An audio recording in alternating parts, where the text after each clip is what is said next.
Right బులెటిన్లో breaking news చూస్తున్నాం. YCP MLC Duvvada family గొడవ ఇప్పుడు రోజుకో మలుపు తిరుగుతోంది. ఇటు దువ్వాడ శ్రీను అతని భార్య ఇంటికి ఒకరిపై ఒకరు పోలీస్ కంప్లైంట్స్ చేసుకున్నారు. పిల్లలపైన తన భర్త దాడి చేసి దుర్భాషలాడారని వాణి టెక్కలి పోలీస్ స్టేషన్లో ఫిర్యాదు చేశారు.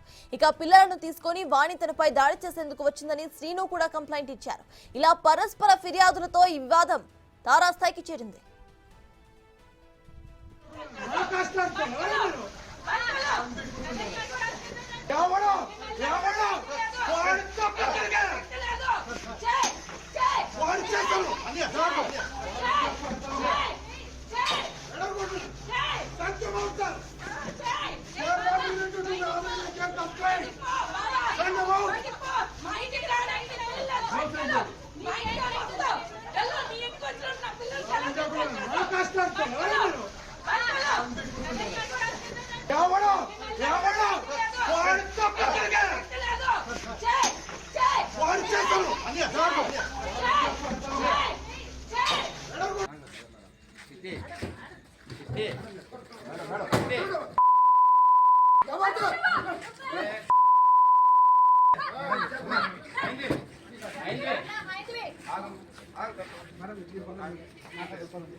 పోలీస్ కంప్లైంట్లు ఇచ్చుకోవడానికి ముందు దువ్వాడ ఇంటి దగ్గర అర్ధరాత్రి హై డ్రామా నడిచింది. మాధురి ప్రెస్ మీట్ లో ఆగ్రహం వ్యక్తం చేసిన దువ్వాడ శ్రీను భార్య పిల్లలు ఆయన ఇంటి దగ్గరకు వెళ్లి ఆందోళన చేశారు.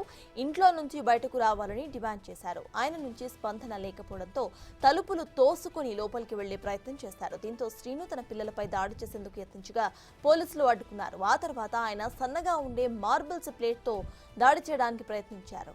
అయితే ఇక్కడి నుంచి వెళ్ళిపోకపోతే కొడతానని వార్నింగ్ కూడా ఇచ్చారు. చేతనైతే కొట్టి చూడాలని వాణి కూడా సవాలు చేశారు. ఆ తర్వాత ఒకరిపై ఒకరు ఫిర్యాదులు చేసుకున్నారు. వాణి మాత్రం రాత్రంతా కూడా దువ్వాడ ఇంటి దగ్గరే కుర్చీలపై పడుకున్నారు. తనకు న్యాయం జరిగేంత వరకు అక్కడి నుండి కదలనని ఆమె చెప్పారు.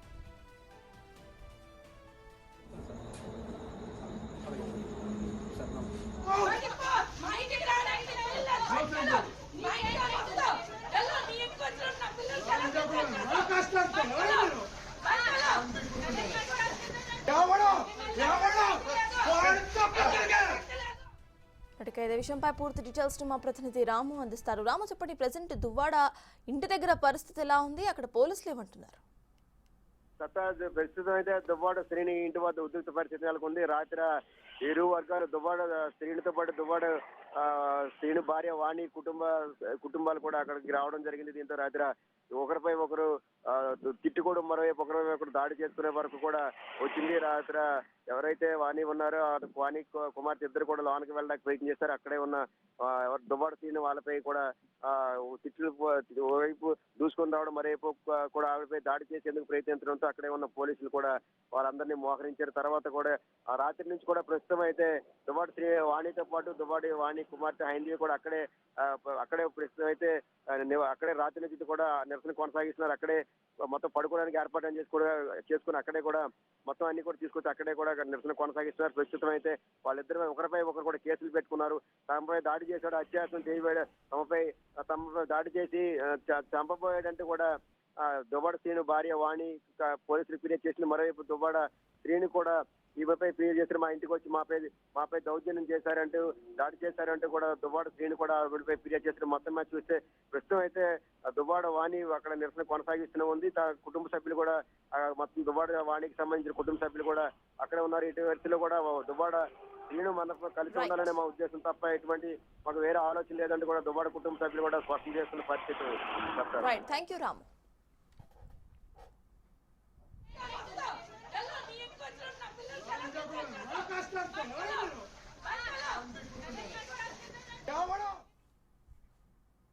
దువ్వాడ శ్రీనివాస్ గురించి ఇంకో బ్రేకింగ్ అప్డేట్ ను చూస్తున్నాము. ఈయనకు సంబంధించి తనకు మధ్య కేవలం స్నేహం మాత్రమే ఉందంటున్నారు మాధురి. అయితే లేనిపోని ఆరోపణలతో తన లైఫ్ ను డ్యామేజ్ చేశారని ఆరోపిస్తున్నారు ఆమె. వాణి శ్రీనివాస్ మధ్య విభేదాలు ఉంటే వాళ్ళిద్దరూ చూసుకోవాలి అని అంటున్నారు. తమ ఇద్దరికి డైవర్స్ వస్తే భవిష్యత్తులో ఏం జరుగుతుందో ఆలోచిద్దామంటున్న మాధురితో మా ప్రతినిధి Ramu face to face. Duvvada Srinu కుటుంబం రోడ్డున పడడానికి దువ్వాడ శ్రీనుతో ఉంటున్న ఒక అమ్మాయే కారణం అని కూడా దువ్వాడ శ్రీను భార్య వాణితో పాటు తమ కుటుంబ సభ్యులు కూడా ఆరోపణ చేస్తున్నారు. ఎందుకు అసలు ఆమె ఎందుకు ఆవిడ వల్ల వీళ్ళ కుటుంబంలో రోడ్డున పడ్డారనే సంబంధించి కూడా ఎవరైతే దువ్వాడ శ్రీనుతో ఉంటున్నారో స్నేహితురాలని చెప్తుంటున్నారు మాధురి. ఆమె మాట్లాడి తెలుసుకుందాం. మేడం, మీరు స్నేహితులు అంటున్నారు, అసలు మీ వల్లే వాళ్ళ కుటుంబం రోడ్డున పట్టిందని దువ్వాడ శ్రీను భార్య వాణి అంటున్నారు. వాళ్ళ పిల్లలు కూడా ఆరోపణ మేమే చేస్తున్నారు. అంటే నా వల్ల దువ్వాడ శ్రీనివాస్ గారి కుటుంబం రోడ్డున పడిపోయింది అంటే ఈ 25 సంవత్సరాల్లో చాలా మంది వల్ల రోడ్డు మీద పడిపోవాలి కదా. అంటే 25 సంవత్సరాల్లో చాలా మంది రాజకీయాల్లోకి వచ్చి ఉంటారు, చాలా మంది మహిళలు రాజకీయాలు చేసి ఉంటారు. అంటే చాలా మంది వల్ల రోడ్డున పడిపోవాలి. మరి ఎప్పుడు రోడ్డు మీద పడిపోయింది, ఇప్పుడే ఎందుకు రోడ్డు మీద పడిపోయారని చెప్తున్నారు వాణి గారు. మరి ఆవిడకి మీరు ఈ క్వశ్చన్ అడగండి. మీరు రాజకీయాల్లో 2 సంవత్సరాలు వచ్చి వాణియే తీసుకొచ్చారంటున్నారు. అలాంటిది శ్రీనివాస్తో మీరు ఒక కార్యకర్తగా ఉంటూ అంత క్లోజ్గా ఉన్న సంవత్సరం అంటే టెంపుల్స్కి వెళ్తానంటున్నారు. కేవలం తన భర్తని ఆవిడే ట్రాప్ చేసింది అని ఆవిడ ఆరోపిస్తున్నారు. ఏంటి దేవాలయాలకు వెళ్తున్నారంటే ఇప్పుడు మీరు కూడా దేవాలయాలకు వస్తారంటే శ్రీని గారు పట్టుకెళ్తారు. దేవాలయాలకు ఎవరు వెళ్తారన్నా పట్టుకెళ్తారు. నియోజకవర్గంలో దగ్గర ఇప్పుడు ఒక 1000 మందికి పైగా తిరుపతి తీసుకెళ్ళి ఉంటారు. అతను ప్రోటోకాల్ తిరుపతి అంటే స్వామి దర్శనం అందరూ చేసుకోవాలని కోరుకుంటారు. చాలా మంది వెళ్ళి ఉంటారు. అలాగే నేను కూడా వెళ్ళాను. దాంట్లో తప్పే ఉందో నాకైతే తెలీదు. కేవలం ఇదంతా రాజకీయ లబ్ధి కోసం దువ్వాడి వాణి గారు చేసిన అంత నాటకం. ఇదంతా వాళ్ళ ఫ్యామిలీని నేను ట్రాప్ చేయడం కాదు, ఆవిడే నన్ను ట్రాప్ చేసి నన్ను ఇరికించి నా ద్వారా నన్ను ఒక పావుగా చూపించి టికెట్ పొందడానికి ప్లాన్ చేశారు. అది ఫెయిల్ అవ్వడంతో ఇప్పుడు రోడ్లెక్కి నానా గందరగోళం చేసి ఫాల్స్ ఎలిగేషన్స్ చేస్తున్నారు. ఆవిడ చేసిన ఎలిగేషన్స్ అన్నీ అవాస్తవం, దేంట్లో కూడా వాస్తవం లేదు. నేను ఇప్పుడే ప్రెస్ మీట్ పెట్టి ప్రూఫ్స్తో సహా చూపించాను. ఆవిడ చెప్పింది అంతా కూడా అబద్ధం అండి. శ్రీను కుటుంబ సభ్యులు వాళ్ళ పాప కూడా వాళ్ళ భార్య కూడా వాళ్ళు కలుద్దామంటే ఆవిడే మాధురి కలవనివ్వట్లేదంటూ కూడా వాళ్ళు ప్రధానంగా మీ మీద ఆరోపణ చేస్తున్నారు. ఏంటి కలుద్దామంటే మాధురి ఆపేస్తుందంటే 10 మంది వస్తే నేను ఆపేయగలను, నేను ఒక్కదాన్ని ఏం చేయగలనండి? వాళ్ళు అంతమంది వస్తే అది ఫ్యామిలీ మ్యాటర్ అండి. వాళ్ళ ఫాదర్తో కావాలంటే వాళ్ళ ఫాదర్తో మాట్లాడుకోమనండి. నాకేంటి సంబంధం? ఇందులో నన్ను లాగాల్సిన అవసరం ఏంటుంది? మీ ఫ్యామిలీకి ఏదైనా ఇష్యూ ఉంటే మీ ఫ్యామిలీతో మీరు చూసుకోండి, అంతేగాని నన్ను నా ఫ్యామిలీని బయటకు లాగొద్దు. ప్రత్యేకంగా చూస్తే అంటే దువ్వాడ శ్రీనివాస్తో మీకుడే సంబంధం ఏంటి? అంటే ఇంతమంది కార్యకర్తలు ఉన్నారు, మాధురితో అంత క్లోజ్గా ఉండాలి కారణం ఏంటి? ఏ సంబంధం లేకున్నా సంబంధం ఉందని క్రియేట్ చేసిన వ్యక్తి దువ్వాడ వాణి. ఇలా సంబంధం ఉందని క్రియేట్ చేసి ఇరు ఫ్యామిలీస్ని రోడ్డు మీద పెట్టిందే దువ్వాడ వాణి. ఇలా రోడ్డు మీద పెట్టిన తరుణంలో నేను ఒంటరి అయిపోయినప్పుడు నేనున్నాను అని ధైర్యం చెప్పిన వ్యక్తి దువ్వాడ శ్రీనివాస్. అప్పటి నుంచి మేము ఒక ఫ్రెండ్లీ రిలేషన్షిప్లో ఉన్నాం. ఇది తర్వాత ఎక్కడ దారి తీస్తుందో నాకైతే తెలీదు. ఇంతకు మించి మా మధ్యన ఎటువంటి ఫాల్స్ రిలేషన్షిప్స్ లేవు. ఈవిడన్నీ ఫాల్స్ ఎలిగేషన్స్ చేస్తుంది. ఈ 25 ఇయర్స్లో లేనిది ఇప్పుడు ఈ 60 ఇయర్స్లో ఇతను చేయాల్సిన అవసరం అతనికి కూడా ఏమీ లేదు. ఈవిడ స్వయంకృత ప్రాతాలే ఇవన్నీ. మీకు ఆల్రెడీ ఫ్యామిలీ ఉందంటున్నారు, శ్రీనివాస్తో కలిసి ఉందంటున్నారు. ఇప్పుడు ఈయనతో కలిసి ఉండడం వల్ల మీ ఫ్యామిలీలో మీకు మీ హస్బెండ్ నుంచి ఇబ్బంది రాలేదా? ఎందుకు రాలేదండి? ఈవిడ క్రియేట్ చేసిన సీన్స్ వల్ల నా ఫ్యామిలీలో కూడా ఇబ్బందులు పడ్డాం. నా పేరెంట్స్ కూడా చాలా ఇబ్బందులు పడ్డారు. ఆవిడే ఇబ్బందులు పడాలని చెప్తున్నారు. నా పిల్లలు కూడా చాలా ఇబ్బందులు పడ్డారు. ఆవిడకే ఆడపిల్లలు కాదు, నాకు 3 ఆడపిల్లలు ఉన్నారు. ఆవిడ ఆడపిల్లలు ఇంకా సెటిల్ అయ్యారు, నా ఆడపిల్లలు ఇంకా భూమిలోనే ఉన్నారు. వాళ్ళ లైఫ్ కూడా నాకు చాలా ఇంపార్టెంటే. మీకు ఏమైనా ప్రాబ్లమ్స్ ఉంటే మీ హస్బెండ్తో తేల్చుకోండి, మీ పిల్లలకి ఏమైనా ప్రాబ్లమ్స్ ఉంటే మీ ఫాదర్తో తేల్చుకోండి, అంతేగాని నా లైఫ్ని రోడ్డు మీద పట్టకండి. అది మీరు తేల్చుకోండి, లేదంటే మీరు కోర్టుకి వెళ్తే తేల్చుకోండి, అంతేగాని నన్ను అయితే ఇష్యూస్ లాగకండి, నన్ను అయితే డిఫేమ్ చేయకండి. మేడం గారు, ఇప్పుడు మీ కుటుంబం ఉందంటారు, అంతా మీ కుటుంబకి ఇబ్బంది అయినప్పుడు మీకు పిల్లలు ఉన్నారంటున్నారు, వాళ్ళకి పిల్లలు ఉన్నారు, అలాంటప్పుడు అంత సన్నిహితంగా అంత రోజుల తరబడి ఉండాల్సిన అవసరం ఏంటి వచ్చింది ఆవిడకనేది ప్రధానమైన ఆరోపణ. మరి రోజుల తరబడి ఉండాల్సి వచ్చినప్పుడు, ఈ రోజుల తరబడి ఉన్నప్పుడు 2 సంవత్సరాలు లేని ఇప్పుడు ఎందుకు వచ్చారో ఆవిడకి అడగండి.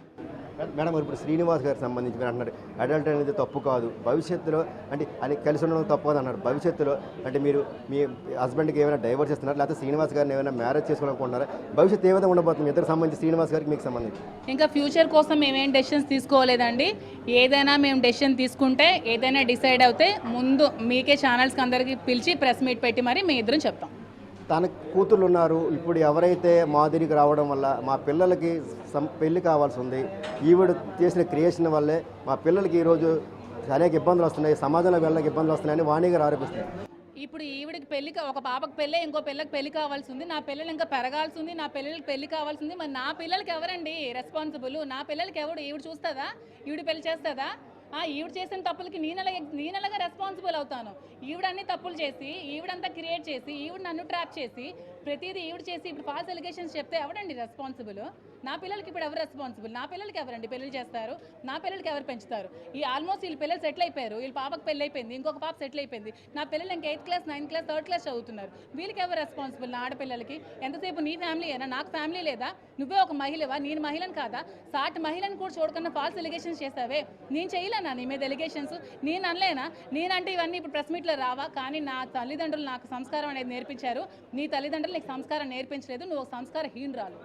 ఇంత క్లోజ్గా ఉండాల్సిన అవసరం వచ్చింది ఎందుకు వస్తుంది మీకు రేపు మీ పాపలకి మీ పిల్లలకి కదా సమస్య వస్తాయి కదా, ఎందుకు శ్రీనివాస్ గారితో కదా వాళ్ళ ఫ్యామిలీతో వాళ్ళు ఉండొచ్చు అనుకోవచ్చు కదా, ఎందుకు అంత క్లోజ్ ఉన్న పరిస్థితి? ఇవన్నీ మీకు ప్రెస్ మీట్ పెట్టి శ్రీని గారు చెప్తారండి. మొత్తం రేపు ప్రెస్ మీట్ పెట్టి శ్రీని గారు మీతో మాట్లాడతారండి. భవిష్యత్తులో ఎలా ఉండబోతుంది? జనరల్గా ఆవిడ ఫస్ట్ ఆరోపణ చేస్తున్నారు, ఆవిడ ట్రాప్ చేసింది, లేకపోతే మా కుటుంబంతో ముందు బాగానే ఉంటుంది, మా పిల్లలతో ఆవిడతో మంచి బాండింగ్ ఉండేది, చాలా బాగా చూసుకునేవారు. ఎప్పుడైతే మాధురి అనే అమ్మాయి మహిళ ఆయనతో ఫ్రెండ్షిప్ అయిందో అప్పటి నుంచే మా పిల్లల్ని ఆయన చూడడం మానేశాడని ప్రధాన.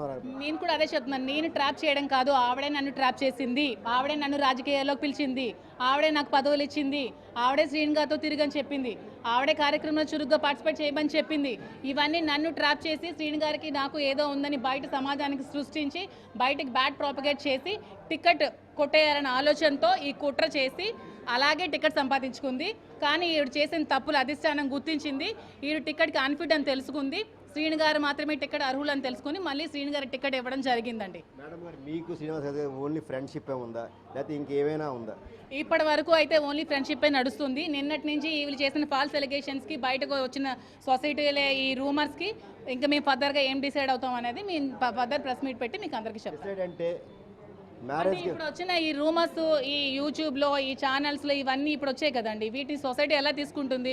ఇప్పుడు మా ఇద్దరు ఓన్లీ ఫ్రెండ్సే, మా ఇద్దరి మధ్యలో ఏమీ లేదని కూడా ఎవరు నమ్మరు కదా. ఇది అన్నీ వచ్చింది నిజమే అనుకుంటారు కదా, ఎందుకంటే మీకు ఏం జరిగింది అనేది డెప్త్కి వెళ్తే కానీ తెలుస్తుంది. ఇప్పుడు సడన్గా నన్ను లైమ్ లైట్లోకి తీసుకొచ్చింది. సో వీటన్నిటికీ ఫర్దర్గా ఇంకా ఇవన్నీ వచ్చాయి కాబట్టి మేము ఎలాగ ఇంకా ఉండాలి, ఎలా డిసైడ్ అవ్వాలని ఫ్యూచర్లో మేము ఆలోచించి నిర్ణయం తీసుకుంటాం. నిర్ణయం తీసుకున్న తర్వాత ప్రెస్ మీట్ పెట్టి నేను అందరికీ చెప్తాను. మ్యారేజ్ వరకు వెళ్ళే అవకాశం ఏమైనా ఉందా? మ్యారేజ్ వరకు ఉందా? డైవర్స్ ఆయనకి డైవర్స్ అవ్వలేదు, మీకు కూడా డైవర్స్ అవ్వదు మీరు చెప్తున్నారు కదా. డైవర్స్ అవ్వకుండా పెళ్లి చేసుకునే రైట్ ఎక్కడ లేదండి. డైవర్స్ ఒకవేళ అయితే పెళ్లి చేసుకునే ఇది ఉంటుందేమో, ఇంకా తెలియదు, అది ఫర్దర్గా ఆలోచించాలండి. కేవలం వాణి నాకు రాజకీయ భవిష్యత్తుని ఇచ్చింది, ఆవిడే ఒక కార్యకర్తగా ఎదగాలంటూ కూడా ప్రోత్సహించింది. అటువంటి వాణి ఇవాళ ఇష్టానుసారంగా కూడా తనపై ఆరోపణలు చేయడం సరికాదు అంటుంది. ఎందుకంటే నాకు కూడా 3 పిల్లలు ఉన్నారు, ఆవిడకి కూడా ఉన్నారు. కేవలం రాజకీయపరమైన స్వలాభం కోసమే నన్ను ఈ విధంగా రోడ్డుకి ఇచ్చారంటూ కూడా ఎవరైతే దువ్వాడ శ్రీను స్నేహితురాలుగా చెప్తున్న మాధురి ఆరోపిస్తున్న పరిస్థితి. ఖచ్చితంగా కూడా రాజకీయ భవిష్యత్తులో ఎటువంటి నిర్ణయాన్ని తీసుకుంటాను. ఎందుకంటే నాకు ఎటువంటి సంబంధం కానీ శ్రీనికి నాకు ఎటువంటి సంబంధం లేదు. కేవలం ఆయన నాకు ఒక మంచి గైడ్, ఫిలాసఫర్, మంచి ఫ్రెండ్. అటువంటి వ్యక్తిని తీసుకొచ్చి నాకు వేరేవన్నీ కూడా ఆవిడ అంటగట్టింది. కాబట్టి ఖచ్చితంగా నేను భవిష్యత్తులో నేను నిర్ణయం తీసుకున్న అవసరం అనుకుంటే ఒకవేళ మ్యారేజ్ చేసుకోవాల్సి వస్తే ఖచ్చితంగా కూడా అదే నిర్ణయం త్వరలో చెప్తానంటూ కూడా ఎవరైతే దువ్వాడ ఎమ్మెల్సీ దువ్వాడ శ్రీను